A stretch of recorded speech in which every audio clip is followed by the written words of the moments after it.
Roots of the Science podcast with your girl, Anne with an E. Hi everyone and welcome to the Roots of the Science podcast with your girl, Anne with an E. So, as many people are aware that there is a rise of using drone technology for non-military purposes. Many individual entrepreneurs, small businesses, and large companies are putting robotic aircraft known as drones to good use. George Madjitey, my guest today, is one of them. George is the CEO of GEM Industrial Solutions. GEM is a Ghanaian-owned and operated agri-tech service provider based in Accra. In this episode, we'll talk about his journey from the science into business and the use of drones for agriculture technology. Hi, George, and welcome to the show. Hi, Anne. Thank you for having me.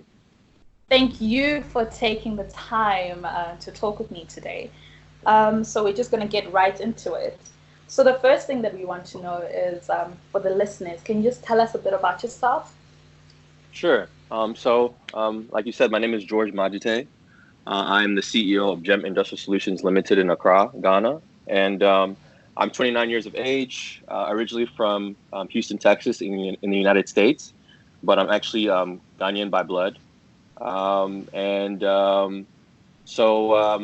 decided about 3 years ago to relocate to Ghana and co-found GEM Industrial Solutions with my business partner, Akon Anda, who also went to undergraduate with me. And so it's been a journey the last 3 years, and it's been really interesting to see where we've gotten to date. So I'm happy to share more about that with you. Oh, cool. Okay, so what actually made you get into the science? Before we delve into how you got into GEM, we just want to know, the roots of the science, the journey. Sure. So I guess my original plan when I went to uni was to pursue a degree in medicine. So as you know, in most cases, those who are looking to pursue medicine, pursue the sciences, biology, chemistry, so on and so forth. So I, in undergraduate, pursued a Bachelor's of Science in Biology, and then also got a minor in business. I guess what kind of led me in that direction to pursue medicine was my father. He is a physician here in Texas. And Okay. I've always admired his work, and I've always admired the sciences in general. I mean, I think the sciences are a topic, or is an area that kind of breaks down the world around you. So that's kind of always piqued my interest, and that's what kind of led me in this direction. That's pretty much what kind of got me interested in the sciences. Okay, so you said that you took business as a minor, right? So does that mean that in the back of your mind you had this small little calling, sort of, to kind of get into business from an earlier onset, more than you probably knew? Yes, certainly. I mean, I think back to when I was probably about, let's say, 7, and people would ask, "So what do you want to do when you grow up?" And I would be like, "Oh, well, I want to be a doctor, I want to be a businessman, I want to be an NBA player." Like, those are my 3 things. So in the back of my head, I've always known that I certainly wanted to do something business related. I was always infatuated with business, just as much I was with the sciences. So I didn't know how I would do it. I didn't know when I would do it, but I knew in some form or fashion I would infuse that into whatever I did. And it just ended up being in what I'm doing right now. Okay, so how did you do it? How did you actually start GEM Industries, and what does it actually aim to do in terms of socially and economically? What is the whole essence of the company that you now own? Sure. So, back in 2017, I was completing my master's. I ended up getting, after getting my undergraduate degree in biology, I then decided to actually forego medicine, but I wanted to pursue medicine still. But like I said, I knew that I still had an interest in business and entrepreneurship. So I thought, okay, how could I bridge the gap between those two fields? And ultimately, Mm-hmm. what I thought was, okay, well, um, I started hearing a lot about healthcare administration, which is basically, understanding the business end of the healthcare industry and how it works. And Right. considering that my father was a physician and has his own private practice, I thought there was an opportunity for me to get such a master's and do something within healthcare that was more business, focused and related. So in 2017, as I was completing my degree, I also began to become involved in the Ghana Houston Chamber of Commerce. Here in What is Houston, that? we Sorry. so it's yeah, the Ghana Houston Chamber of Commerce is it's an entity or organization, nonprofit organization that looks to essentially promote businesses or investment in Ghana, and Mm. in particular between Houston and Ghana. Oh, So okay. the whole point was an organization that would um, take individuals, businesses that were interested in getting into the African market, particularly Ghana, and providing an avenue to make that happen. And so I decided in my last year of undergrad, or not undergrad, pardon me, my last year of my master's degree, to Mm. serve as an intern within that organization. And in doing that, I began to become exposed to all the different opportunities that existed business wise within Ghana. And in particular, um, there was a lot of talk within the chamber around oil and gas because at that point in time, the government of Ghana had instated this uh, new law that said, okay, if you bring in a business with relation to oil and gas from outside and bring it into Ghana, there's a Mm. mandatory policy whereby there has to be a guiding entity involved in that. Where, they have to have a 10% ownership stake in whatever is being done with relation to the oil and gas sector, or whatever Okay. entity you're bringing there.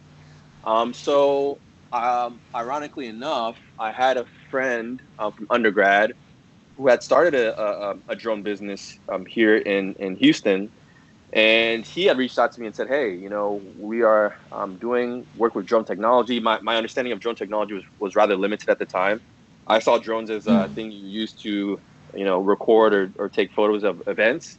But Yeah, of he course. made it very clear that no, drones have the potential to be an asset a management and inspection tool. And what they were doing at the time was project management for oil and gas companies, asset inspection for oil and gas companies, construction companies, so on and so forth.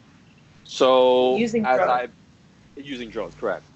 Okay. So as I began to have these discussions within the chamber and have this discussion with this one friend, he said, "Hey, do you think there's any opportunity for us to introduce the technology for that same purpose in Ghana?" Mm. And one thing that we have here in Houston annually is the Offshore Technology Conference, which is a conference whereby stakeholders from around the world come to Houston to discuss oil and gas opportunities. And so Mm. the chamber, being the having the focus that they have as an organization, was very much involved in that particular conference, and they had invited quite a few delegates from Ghana to attend the conference. And so I had the opportunity to have a discussion about drone technology with the different delegates that came, and it was a very general conversation just to understand what their understanding of the technology was, the potential that it has, in a more broad, scope. And ultimately, I mean, it became very clear that they thought that there was an opportunity for us to introduce this technology into Ghana. And I think the reason that was because the oil and gas industry in Ghana at the time was still in its infancy, and the oil and gas Mm. market was experiencing a downturn. So anything related to cost savings, improved upon efficiency, was something that was of interest to them. So at that point, I said, okay, I'm approaching the end of my master's degree. There's this business opportunity here. Why don't I take a leap of faith and jump into it and see what I can do with it? And so that's what I did. Mm. After completing my master's, I ended up going to Ghana. Ended up having some follow-up meetings with these respective delegates about drone technology and what I thought the technology could do for them. And they were interested. So I said, okay, at this point, let me formalize the business. I had never flown a drone at that point in time, to be honest with you. I didn't really have much experience within the oil and gas market, but the point was that there was a business opportunity, and I thought that what better time than now to jump on that opportunity. After doing that, I came to realize that despite all the interest that there was, the oil and gas market in Ghana is very bureaucratic. So there's a lot of hurdles to kind of overcome when it comes to working within that space. So me and my business partner took a seat back and said, okay, look, are we really prepared to delve into this, or is there another avenue by which we can use this technology to create real value? And in having that conversation, we ended up seeing that there was an even greater opportunity to leverage this technology to improve upon the agricultural sector in Ghana. And so that is how we kind of got into this particular space. Oh, and I'm sorry, I should also add that the one friend who had expressed interest in coming to Ghana to potentially look at these business opportunities kind of backed away. And I think he backed away, number one, because the business that he had formed in Houston was continually growing. And secondly, he has no real ties to Africa. He's American born and raised, Caucasian gentleman. And so I think the idea of now taking himself out of the U.S. to go there just a more daunting thought than he had anticipated. So all that kind of gave me the willpower to say, okay, let's just take this opportunity upon ourselves and see what we can do with it. And so that's ultimately what led to the formation of Gem Industrial Solutions Limited. Wow, that's a very interesting story. And it really shows how brave you were actually to taking a dive. Not many people would be able to do that. You could have said, okay, I'm comfortable here in America, but instead you decided to take that leap of faith. So once you decided, okay, we're going to go into the oil and gas industry is not working. Like you said, let's look at agriculture. What was the game plan? What did you guys now want to do in the agriculture sector? And how would you use this drone technology in that sector? Because obviously you had a plan. That plan didn't work. So now how did you now rearrange your plan so that it can fit into this new vision that you have for GEM industry? Sure. So, I mean, I would say that first, it took a lot of research, right? Understanding where the agricultural sector was in Ghana. And the reality was that, agriculture makes up a huge portion of the GDP in Ghana. Yet, this sector continues to struggle and doesn't really get much attention. So it became a situation where we said, okay, let's figure out what the challenges are within the sector. What are local stakeholders complaining about? What are the challenges that they're facing? What are inadequacies that the government has that they can't necessarily provide those on the ground within this important sector that not only provides toward the GDP, but also employs quite a number of people. And in looking at that, we saw that there was issues of yield optimization. There was issues of agrochemical conservation, which negatively impacts the bottom line of a farmer's income generation. And then there's also just this lack of technological infusion within the space. So in kind of recognizing that, we saw that there was also this technology whereby instead of the traditional drone that just takes photos or videos. There are actually drones that have the capacity of creating data analytics with relation to agriculture. So things like multispectral sensors that allow for crop health diagnostics to be analyzed. Sorry, There before was you go any further, sorry, let me just take you right back. When you say, I just wanted for people who don't understand what you're saying, what is crop health diagnostics in simple terms? very simple terms. What it is essentially we have a multispectral sensor which looks at the reflection of light from a crop. So we use this Okay. drone, we fly over, let's say maize, for instance, and what the sensor essentially does is it looks at the reflection of sunlight from the crop, and then takes that data into the sensor, which it then processes to pinpoint if there's any areas of concern on the farm, whether it be pest, disease, or Okay. irrigation issue.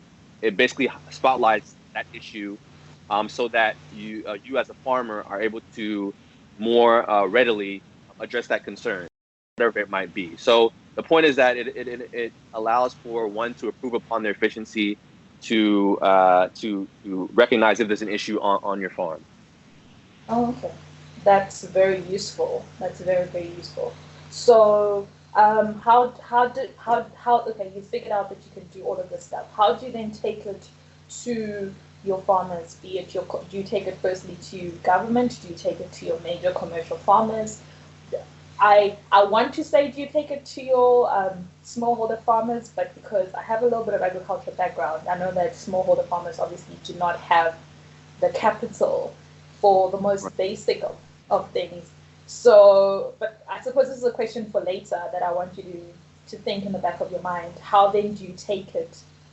How then does somebody use this technology, which sounds absolutely brilliant, you know, to the small local to the local farmers who do not have the capital, I suppose, to even afford that. Mm-hmm. Sure. So to that point, what we first did was we did try and look at taking it or approaching the government about it.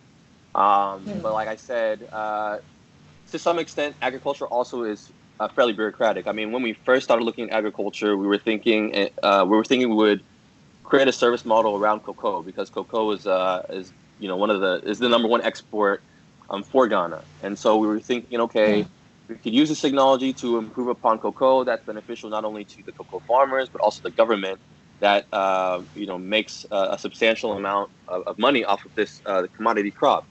But because it is a major commodity, there's a lot of bureaucracy behind that as well. So we said, okay, well, what approach can we take?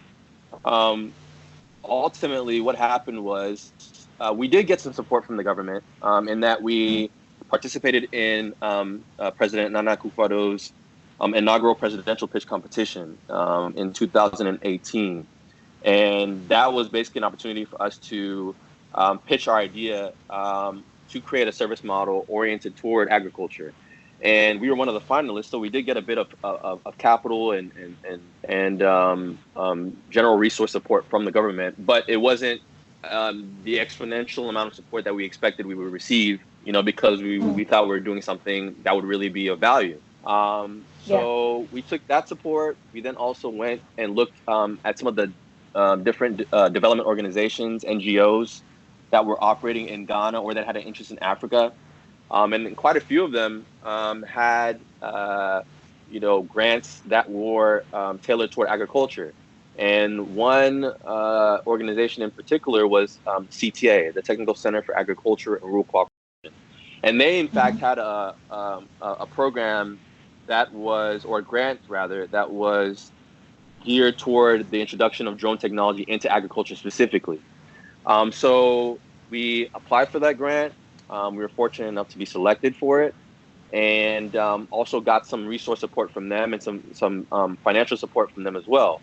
And so in getting all that support, we said, okay, now we have to look at creating a service model that makes sense, that does appeal to the full spectrum of the stakeholders, whether it be commercial farmers or small farmers. But to your point, smallhold farmers typically do not have the capital or resources to patronize such services as a single individual smallhold farmer. Yeah. However, most smallhold farmers in Ghana are typically a part of farm cooperatives. So let's Yeah. say within a community, within a Yes. region, there's some maybe 200 farmers that are cultivating cassava, for instance. So instead Yes. of each Yes. single farmer doing that on their own, they come together as a cooperative, as an organization, and say, "Hey, we need these services or we need this help," and they approach the government or whatever institutions there might be that can provide them the necessary support.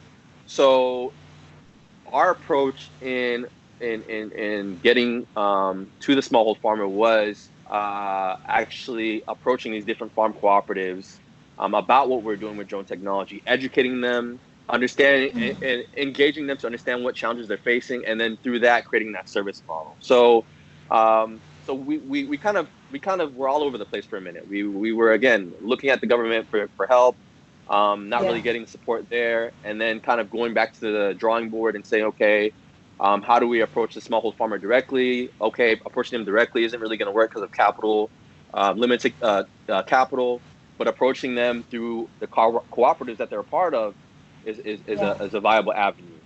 So that's how we kind of went through. We kind of went through a bit of a roller coaster to kind of get to where we are now. But that's how we've kind of approached, you know, the concept of being able to serve the whole or a full spectrum of stakeholders within the market. No, I understand. I understand. It's very thorough. It's a very thorough research that you've done. So you mentioned that you worked with NGOs such as the CTA. Can you tell us some projects that you are involved in currently that you'd like us to highlight? Yeah. So, well, right now, so the CTA is actually they've done quite a bit of good work. So they actually supported about 38 different enterprises across the continent within agriculture. But Mm. unfortunately, this year they're going to be suspending their operations. But nonetheless, because of the support they've given all these different organizations, there's now this platform called the AF Goes Digital platform, whereby a number of us working within tech and within agriculture have come together to provide uh, uh, resource support to each other, whether it be knowledge, whether it be partnerships, whatever it might be. We've come together to help each other out in that respect, and so that group, despite CTA closing, is still relatively active. Beyond that, one thing we always envisioned when we started this business was not only creating a more sustainable environment for local agri stakeholders in Ghana, but also creating Yeah. employment opportunity for the youth. And so right now, what we are working to do is we are working to create a network of operators across the country. And how we're looking to approach that is we actually recently brought on board a gentleman by the name of Dr. Thomas Mensah. Now, Dr. Thomas Mensah is a very well renowned inventor, and he's actually one of the key uh, people behind the invention of fiber optics as we know it today. Wow. And yeah, and in bringing him on board, he loved what we were doing. He also has an interest in drone technology. And so in hearing that we were doing stuff in agriculture and hearing that we wanted to really create an avenue by which we create employment opportunity, not only in Accra, but actually in other regions of the country, rural regions in particular, he said, look, he is currently working on a project of his own whereby he's looking to uh, uh, reorient the national service model. So right now, if you're a Ghanaian citizen and you go to uni, after you finish uni, the idea is that you're supposed to come back and serve a Ghanaian entity in some capacity for a year. The issue with that model traditionally is that a lot of the times students come out studying, let's say, accounting, for instance, and instead of getting a position within a financial institution that will allow them to build upon what they studied, they're sometimes reoriented into a whole nother field that has nothing to do with what they study. And so he's wanting to change that, Oh. and he specifically wanting to change that within technology, because that's his field and his interest. And so what we're doing right now is we are planning a conference in the next couple of months. That's going to involve the vice president of Ghana as well, whereby we're going to look at actually taking those students who have an interest in technology, who have studied elements of aerospace, whether it be engineering or just having general interest in that, and bringing them on board to what we're doing to create an employment opportunity for them that makes sense and that fits their interest. And so we're looking at taking that and using that as an opportunity to meet that goal that we have of creating employment opportunity across the the whole country. So that is something that we're doing right now, and we're proactively working on to really again scale up our operations and create real value beyond just serving the local stakeholder. We want to also create value for those in the rural regions who traditionally had to come all the way from the rural region to Accra for a work opportunity. We want to be able to keep them there, Yeah. keep them with families, and allow them to gain knowledge and expertise in the technology that can also take them outside of Ghana in the future. Should they desire to. So that's something that we're very heavily invested in right now, and we're working hand in hand with Dr. Mensah, as well as his connections within the government to get that done. Wow, that's very exciting, and I wish you all the best for that. That sounds like a really great opportunity. So, like, done a lot of things, and it seems like you've got a lot of great ideas that you want to do. Given where you are now in your career, and obviously, like I said, where you want to be, did your young self actually think you would be here? First of all, and then secondly, for somebody who's listening and is like in awe in terms of everything that you're doing and the use of drone technology, what advice would you give them about getting into STEM as a whole, but specifically in your area of expertise? Sure. So no, I didn't anticipate being here. I will say that yes, to some degree, I did see an opportunity to delve into technology that I thought would impact Ghana. And I say that because in the midst of me completing my undergraduate degree in biology, in 2013, I spent some time. This is when I still was intending to pursue the pre-med or the medical route. And at that point in time, I actually spent months in Ghana working at a teaching hospital as an intern. And when I was doing that, around that same time, the U.S. was transitioning itself from the traditional medical records methodology, paper records, to electronic health records. The idea was that was going to create better safety as far as protecting patient privacy. It was also going to create better efficiency when it comes to taking records from one healthcare professional to the other, so on and so forth. So in the time that I worked in Ghana in the teaching hospital, I saw that it was incredibly disorganized. There was a lot of just a lot of disorganization within the operational model there.